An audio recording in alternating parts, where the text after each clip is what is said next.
ভৈরব জেলা চাই, আর ভৈরবের সাথে যোগ দিয়েছে কিছু ব্রাহ্মণবাড়িয়ার মানুষ। এ হলো আন্দোলন, বুঝছেন? আন্দোলন কিভাবে করতে হয় এটা ব্রাহ্মণবাড়িয়ার মানুষের কাছ থেকে শেখা উচিত। কারণ যেই দাবি নিয়ে মাঠে নামবে এই দাবি পূরণ করে নিয়ে আসবে।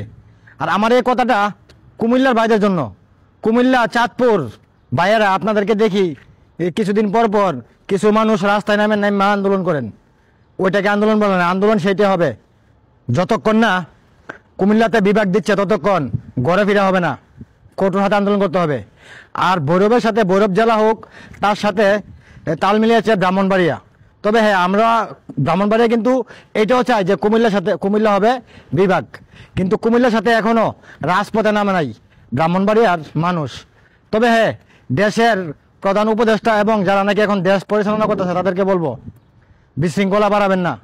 যদি কুমিল্লার সাথে ব্রাহ্মণবাড়িয়া যোগ হয় আর মাঠে নামে বিভাগের আন্দোলনে, তাহলে কিন্তু দেশে নতুন করে আবার একটা বিশৃঙ্খলা শুরু হবে। তাই বলছি, কুমিল্লা নামে বিভাগ দিয়ে দেন আর ভৈরব কি জেলা দিয়ে দেন।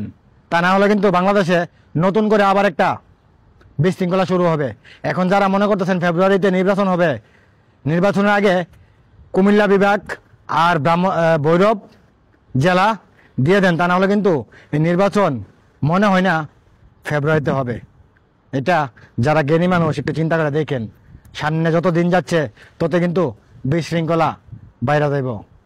হ্যাঁ।